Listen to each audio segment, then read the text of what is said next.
All right, Tim, you are a son of a Baptist preacher and a school teacher from Magnolia, Arkansas. How did you find your way to Hendrix College? When I started applying for colleges, I narrowed it down to two. Basically, Hendrix and the University of Arkansas. And I think that that had a lot to do with the fact that after much thought, I had decided I wanted to stay in state. When I was looking at colleges, I think the only schools I looked at outside the state were Baylor and Rhodes in Memphis.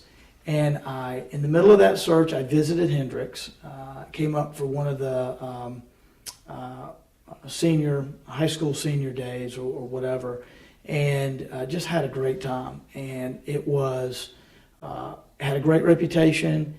It was relatively close to Magnolia. I could get home pretty easily. Had a girlfriend back home at the time, so that was a factor.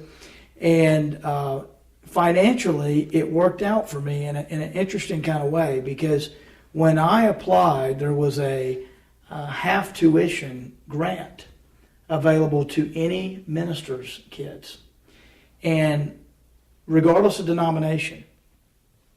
Later in my Hendrix career, they changed that to Methodist pastors only, but they grandfathered me in. So when I was looking at Hendrix, that half tuition grant was sitting there. That, in addition to that, I got a scholarship for about the same amount. And so I had to choose, and I thought, well, with the scholarship, I got to keep my grades at a certain point. With the grant, I get it no matter what. It's a great deal, so I'll go with the grant. So the proximity, the reputation, and just how welcome I felt, all of that sort of went together, and I decided to on Hendrix, and it was just I really didn't have. I only applied to two. I was considering a few, as I mentioned, but I only applied to two colleges, and in the end, Fayetteville was sort of a backup.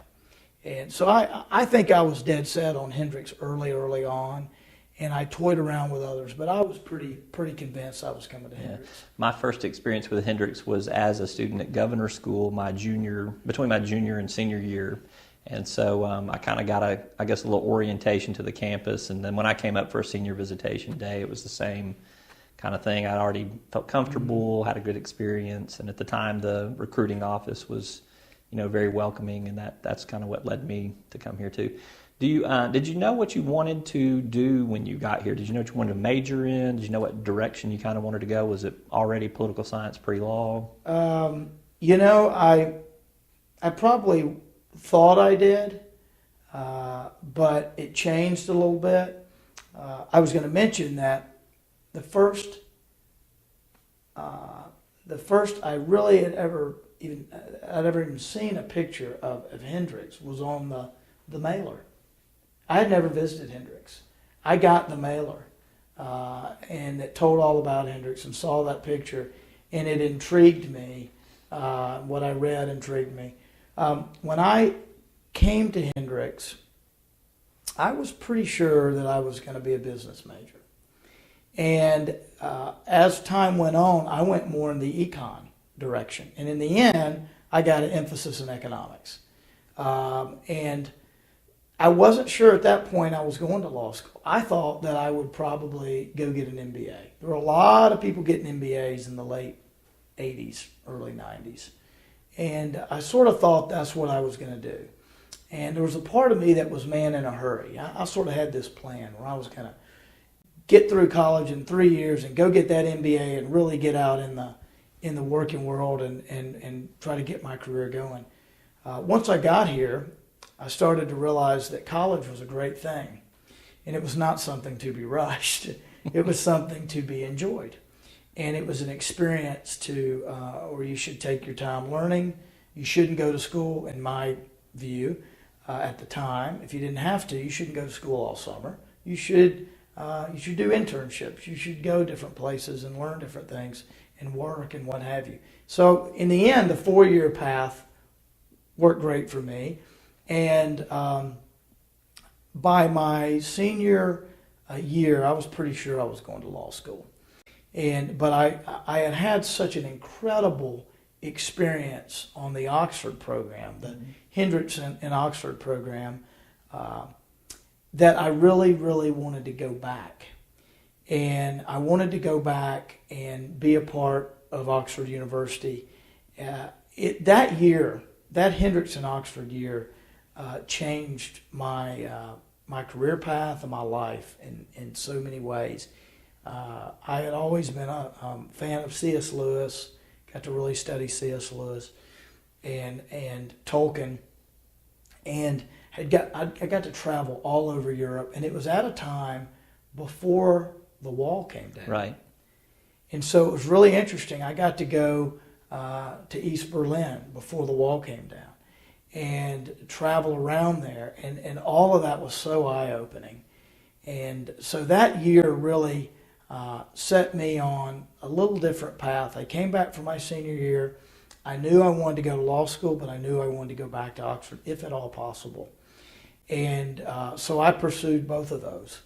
And I attribute that to that year at Oxford. Well, you'll remember I was 2 years ahead of you, and I had graduated, and I was traveling abroad because of all the experiences of Birkbeck and friends that had gone through Oxford. I never did that. And you and I hooked up some at Oxford with some other friends that were up there and spent a little bit of time together, and that was definitely an eye-opening experience. So is that where you kind of got a calling for politics and public service, was from that research that year abroad, or you said it changed your direction? I think that the collective experience of that and going to law school, where argument is the order of the day, I think that sort of helped me or push me in that direction.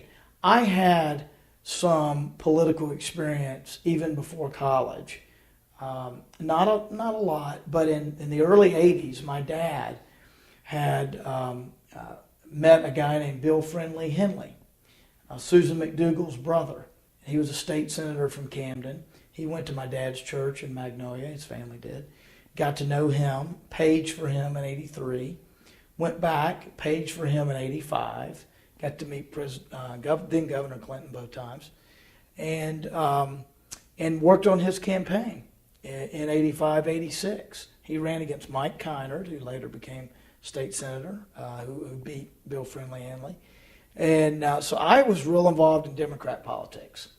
And when I got to Hendrix, I was interested in politics, but it was just one of the many things I was interested in. I was not real aggressive in that area. And in fact, I still have a resume from when I first came to Hendrix that I used for trying to get a job that summer.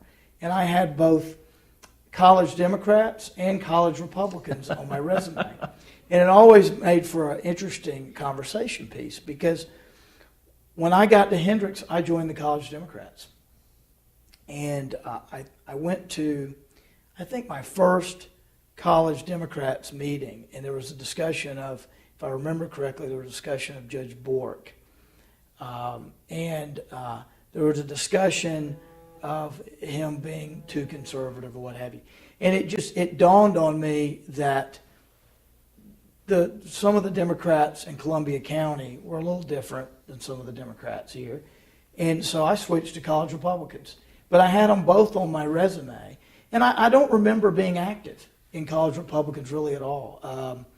I was a member, I maybe went to a few meetings, but I just really wasn't real politically involved during college.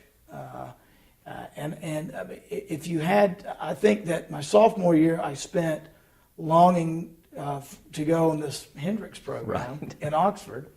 In my senior year, I was just, I had loved that so much. I was thinking a lot about British history and all these things. I just didn't get that involved in politics at Hendrix. You had a lot of business and econ classes. Mm-hmm. Talk about some of the professors that you dealt with. I was a business major for the first almost 3 years of my experience at Hendrix, and then I had cost accounting and Shakespeare in the same trimester back then, and I like Shakespeare a little bit more than cost accounting. Sure. That's Well, why I switched to English degree. So there were two professors that really stand out in my mind, that really shaped me, particularly in the business econ area.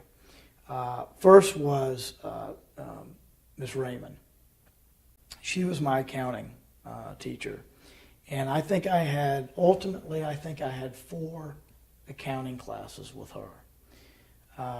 Just fabulous teacher, and really taught the fundamentals so well. I think I had accounting 1 and 2, cost accounting, I think intermediate with her. On the econ side was Dr. Stanley. We didn't agree on much politically, but he was so caring and so interested in individual students. I ended up doing some independent research with him, and even took classes that I thought I could never pass, econometrics and some of this stuff that I just never thought that I would be into. And I think a lot of it was because he taught it, and he was so interested in the students.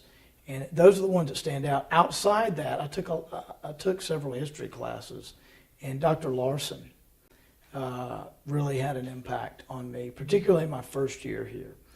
And it's interesting because I think the diversity of classes, subjects that you take in a liberal arts school like this, so important, particularly in the early years of college, to lay a foundation that allows you to be successful in the latter part of your undergraduate years. I had a good high school, a public high school, and I felt I was pretty prepared, but took English Comp here, took American Novel with Dr. Chappell, and a lot of classes that involved writing. And I found that was extraordinarily helpful, not only here as I pursued my undergraduate career, but also as I went on to do other things. And as you know, the better you can write, in many cases, the better you can articulate verbally and speak. And all of that stuff was just extraordinarily helpful. And that's what I think of when I think of a liberal arts education, just the diversity of subjects and how it allows you, enables you to do so many different things and doesn't just sort of pigeonhole you in one area, and prepares you very well for law school or grad school or what have you. So when I think of a Hendrix education, that's what I think of. There's a lot of diversity of opinion on a campus like Hendrix, too, and a lot of diversity of strong opinions on a campus like this. You obviously had a very conservative bent to your politics at the time. There were plenty of people here all across the political spectrum, but particularly on the left. How did that kind of help you being around people, not being in an echo chamber, to hear you pat yourself on the back with your own arguments? Right. I found that extraordinarily helpful, particularly later in life. At the time, I may not have completely understood what a positive impact diversity of views had or would have on me and my thinking. But when I was here, I came in 1986. So Reagan was still president. And there were arguably, possibly, more conservatives here then than maybe at a later date. This was the era of Alex P. Keaton and Family Ties. But it was still a left-leaning campus, overwhelmingly so. And I found that I had to either change my views or equip myself and understand why I believed what I believe. And I did the latter in most cases. And I found that being challenged, not occasionally, but incessantly. But it wasn't intolerance. No, it was no. debate. But I enjoyed that debate. And I enjoyed it in the dorm and in Martin Hall. I enjoyed it in the classroom. And engage with fellow students and teachers on points. And no, it was very tolerant, but it was vigorous debate, and I enjoyed it. But what I found was at that point and after, going back overseas, going to law school at Tulane, which was a left-leaning campus, I think, by any measure, and just in life in general, I was never put off by people disagreeing with me. I had been educated in that crucible, and I think it helped me. And even today, I think that I have no problem speaking with groups that disagree with me and engaging in debate with people that disagree with me. And I think a lot of that goes back to my time here. And I see that as an extraordinarily positive thing, because you're right. If you are in a group of people, wherever that may be, and they all agree with you, or they just don't challenge you on the particular on your belief system or on particular issues, you're not ready when you finally do get challenged, or you're not as ready as you would be.